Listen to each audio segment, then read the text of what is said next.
পৌরসভার শতকরা ৭০% লোক ভাই বোনের সম্পর্ক নাই। কোরআন হাদিসের পরিণতি কি? জবাব চাই।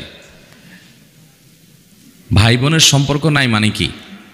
এর মানে হয়তো ভাই বোনের মধ্যে সেরকম সম্পর্ক, রিলেশন, আন্তরিকতা, ভ্রাতৃত্ব সুলভ, যে আত্মীয়তা সুলভ যে সম্পর্ক থাকার কথা সেটা নাই, নামকাওয়াস্তে আছে। এটা শুধু আপনাদের এই মহেশখালী পৌরসভার সমস্যা না, এই সমস্যাটা সারা দেশের কম বেশি। মানুষ এখন অনেক সেলফিস্ট, অনেক স্বার্থপর, আত্মকেন্দ্রিক হয়ে গেছে। অথচ আল্লাহ তাআলা ইমানদারদের জন্য আত্মীয়তার বন্ধনগুলোকে রক্ষা করা ফরজ করেছেন। কি করেছেন? ফরজ করেছেন। আত্মীয়তার বন্ধনগুলো রক্ষা করা কি নফল কাজ না ফরজ কাজ? ফরজ কাজ। আত্মীয়তার বন্ধন যদি কেউ ছিন্ন করে, নবী করিম সাল্লাল্লাহু আলাইহি সাল্লাম বলেছেন আল্লাহ তাআলা তাকে ছিন্ন করে দিবেন। যে ব্যক্তি আত্মীয়তার বন্ধনকে জোড়া লাগাবে আল্লাহর ভয়ে, আল্লাহর নির্দেশের কারণে, আত্মীয়ের সাথে আগ বেড়ে মিশতে যাবে, তার সাথে সুসম্পর্ক রাখবে, তার উপকার করবে, তার সাথে কানেক্টেড থাকবে, যোগাযোগ রাখবে, ওই ব্যক্তি আল্লাহ রাব্বুল আলামিন তাকে সংযুক্ত করবেন, তার সাথে আল্লাহ রাব্বুল আলামিন সংযুক্ত হবেন, সংযুক্ত রাখবেন তাকে। এটা আল্লাহ তাআলার ওয়াদা এবং হাদিসে বর্ণিত হয়েছে। মোহতারাম হাজরিন, আত্মীয়তার বন্ধন রক্ষা করা এটা কি সুন্নত না নফল? ফরজ কাজ। অতএব আপনার ভাইয়ের সাথে আপনার কোনো যোগাযোগ নাই, কথাবার্তা নাই, উঠা বসা নাই, উল্টা বরং মামলা মোকদ্দমা আছে, শত্রুতা আছে, তার ভালো দেখতে পারেন না, পারলে তার জমিটা মেরে দেন, বাবার সম্পদে তার ভাগটা না দিয়া বাঁচতে পারলে সেই চেষ্টা করেন। এই রোগ বা প্রবণতা যদি থাকে, তাহলে নবী করিম সাল্লাল্লাহু আলাইহি সাল্লাম বলেছেন লা ইয়াদখুলুল জান্নাতা কাতি', আত্মীয়তার সম্পর্ক যে ছিন্ন করে সে জান্নাতে যাবে নো এন্ট্রি।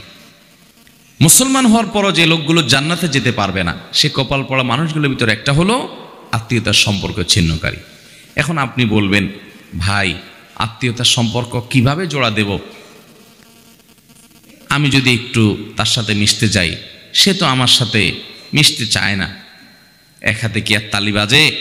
আমি একটু তার উপকার করতে চাই, সে তো আমার ছায়াও দেখতে চায় না। সে পারলে আমার থেকে এড়ায় এড়ায় থাকতে চায়, বা আমি তার জন্য অনেক কিছু করি, সে আমার জন্য কিছু করতে চায় না, স্বীকারও করে না।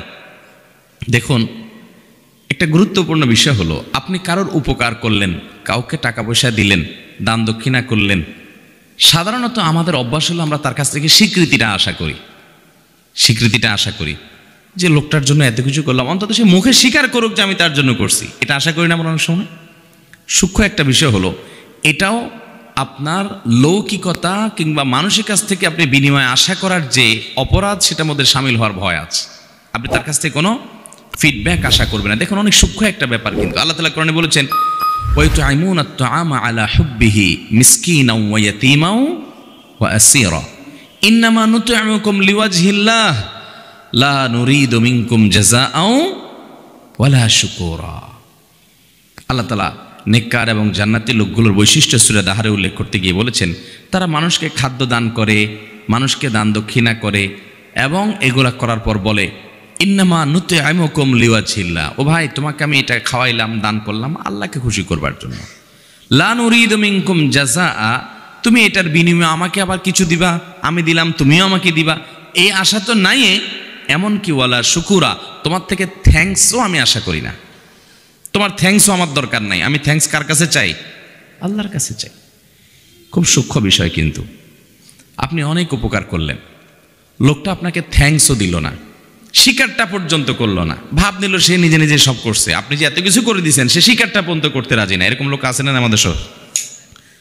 যদি সে স্বীকার না করে, তাহলে সে নিজে অপরাধী হবে, কারণ সে নাশকর, সে অকৃতজ্ঞ। কিন্তু আপনি স্বীকারের আশা করবেন না। অনেকে আছে, না ওর জন্য আর কিছু করব না, এত কিছু করলাম, নিমক গরম, স্বীকারই করে না, তাহলে ওর জন্য আর কিছু করব না। এরকম আমরা করি কি করি না? তো ওর কাছ থেকে স্বীকারের আশা যদি আপনি করেন, তাহলে আল্লাহর কাছ থেকে কি বিনিময় পাবেন? আল্লাহর কাছে বিনিময় চাবেন, আর কোনো ফিডব্যাক চাইবেন না, কিচ্ছু চাই না, শুধু আল্লাহর কাছে বিনিময় চাই। তার কাছ থেকে থ্যাঙ্কসটা পর্যন্ত আশা করি না। যা চাওয়া সব কার কাছে চাই? আল্লাহর কাছে। এটা বলা হয় ইখলাস। ভাই, ইখলাসের একটা মজা আছে, আজীব এক স্বাদ আছে। আপনি আপনার ভাই, আপনার বোন, তার বাচ্চাদেরকে হাদিয়া তোফা দেন, সারা বছর দেন, প্রতি বছর ঈদের দেন, তারা আপনার বাচ্চার দিকে সে তাকাইয়া দেখেও না, দেয়ও না, আছে তাও দেয় না। মানুষ হিসেবে কষ্ট লাগবে, এটা স্বাভাবিক, যে আমি এত দেই, ও একবারও দেয় না, আমার অভাব নাই কিন্তু একটু দেখ না আমার বাচ্চাটা, আমার তো ভালো লাগে, দেয় না সে। তো এই যে আপনি দিয়ে আবার সে দিচ্ছে না কেন সেটা আশা করছেন, এটা আপনার আমল বিনষ্টকারী বিষয় হতে পারে। এই জন্য আপনি এটা আশা করবেন না। সে দেয় না, সে আল্লাহর কাছে জবাবদিহি করবে, কেন তার ভাতিজাদের খেয়াল রাখে না, ভাইয়ের প্রতি খেয়াল রাখে না, আত্মীয়তার সম্পর্ক রক্ষা করে না, সে গুনাহগার হবে। বাট আমি আমার দায়িত্ব পালন করব, আমি তার কাছ থেকে কিছু আশা করব না, আমি আশা করব আল্লাহর কাছ থেকে। এই পলিসি যদি মাথায় রাখেন এবং এই মূলনীতি যদি আপনি অনুসরণ করেন, তাহলে দেখবেন আত্মীয়তার সম্পর্ক রক্ষা করা আপনার জন্য ইজি হয়ে গেছে, সহজ হয়ে গেছে। শয়তান আপনাকে আত্মীয়তার সম্পর্ক থেকে নড়াতে পারবে না। আর না হলে শয়তান আপনাকে কুবুদ্ধি দিবে, আরে তুমি এত কিছু করো, ও তো শিকারটা পর্যন্ত করে না, তুমি এত কিছু করো, ও একটু কিছু করো। দেখবেন আপনার নিজের বই বলবে আপনাকে যে তুমি তোমার ভাই বোনের জন্য কি না করছো, জীবনটা দিয়ে ফেলছো, ওরা ওরা শিকারটা পর্যন্ত করে না। বউ দেখবেন ফুসলাবে, আছে না নাই? তখন বউকে এ ওয়াজ শোনাই দিবেন যে আমি আমার দায়িত্ব পালন করছি, ওর কাছ থেকে কিছু পাওয়ার আশা না, ও আমার জন্য চুল পরিমাণ কিছু না করলেও ওর না করার কারণে আল্লাহর কাছে জবাব দিয়ে করবে, আমার কোনো সে নাই, আমি যা করছি এটার বিনিময়ে ওর কাছ থেকে কিচ্ছু চাই না, থ্যাঙ্কসটাও চাই না। আল্লাহ কোরআনে নেককারদের প্রশংসা করে তাদের বর্ণনা দিতে গিয়ে আল্লাহ বলেছেন লা নুরিদু মিনকুম জাযাআন ওয়ালা শুকুরা, তারা দান করে বলবে তোমাদের কাছে, ও ভাইয়েরা তোমাদের যাদের দান করলাম, উপকার করলাম জীবনে, তোমাদের কাছ থেকে বিনিময়ও চাই না, শুকরিয়া বা কৃতজ্ঞতা, থ্যাংক ইউ আশা করি না। তাহলে এইভাবে যদি আপনি দেখেন, তখন আত্মীয়তার সম্পর্ক রক্ষা করা কি হবে? সহজ। এক ব্যক্তি আমাদের প্রিয় নবী সাল্লাল্লাহু আলাইহি ওয়াসাল্লাম কাছে আসছেন, এসে বলছে, ইয়া রাসূলুল্লাহ, আমার এক আত্মীয়, আমি তার সাথে মিশতে চাই, কিন্তু এই আল্লাহর বান্দা পারলে আমার ক্ষতি করে, আমার গোষ্ঠী উদ্ধার করে, মামলা মোকদ্দমা করে, অযথা আমার সাথে গন্ডগোল ফাসাদ করে, আমি চাই তার সাথে একটু ভালো করতে, কিন্তু সে আমাকে এগুলো করতে দেয় না। তখন নবী করিম সাল্লাল্লাহু আলাইহি ওয়াসাল্লাম বলেছেন, শোনো, তুমি যেমনটি বলেছো বাস্তবে যদি এমন হয় তাহলে তো কপাল পোড়া, ও তো গুনাহগার আত্মীয়র প্রতি অসদাচরণ করার মাধ্যমে। কিন্তু তোমার দায়িত্ব হলো তুমি তার প্রতি সুসম্পর্ক বজায় রেখে চলবে, কারণ লাইসাল ওয়াসিলু বিল মুকাফি, আত্মীয় দেয় সেও দেয়, আত্মীয় ভালো করে সেও ভালো করে, এটা আত্মীয়তার সম্পর্ক রক্ষাকারী না। আত্মীয়তার সম্পর্ক রক্ষাকারী কে? যে তার আত্মীয় তাকে দেয় না তারপরও সে দেয়, আত্মীয় তাকে ভালো কিছু বলে না তারপরও সে ভালো কিছু করে, অর্থাৎ সে ভালো থাকার চেষ্টা করে, এই চেষ্টাটা থাকতে হবে। হ্যাঁ, কোনো সময় এমন হতে পারে যে সীমানা ছাড়িয়ে যায়, তার কাছে ভালো কিছু করতে গেলে আরো পারলে আমারে ক্ষতি করে, তাহলে আপনি আত্মরক্ষার জন্য দূরত্ব বজায় রাখলেন, সেটা ভিন্ন কথা। কিন্তু দূর থেকে তার কল্যাণ কামনা আপনার মধ্যে থাকতে হবে। আর আত্মীয়ের তালিকায় সবচেয়ে কাছের আত্মীয় কারা? সবচেয়ে নিকটের আত্মীয়, যাদের সাথে সম্পর্ক রক্ষা না করলে আপনার ফরজ তরকের গুনাহ হবে। আপনার বাবা মা, আপনার সন্তান সন্ততি, আপনার ভাই বোন, আপনার চাচা ফুফু, এরা হলো সবচেয়ে কাছের আত্মীয়, বিশেষ করে ভাই বোন।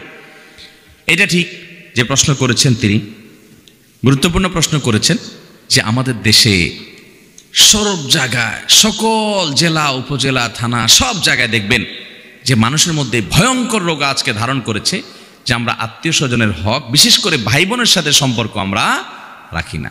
অতএব সর্বাবস্থায় ভাই বোনের সাথে সুসম্পর্ক বজায় রাখবো তো ইনশাআল্লাহ। কোনো যুক্তি, কোনো বুদ্ধি এখানে কুলাবে না যে না সে অমুক, সে তমুক, সে হান, সে তান না। আপনি আপনার চেষ্টা সর্বাত্মকভাবে করবেন, চেষ্টা করবো তো ইনশাআল্লাহ।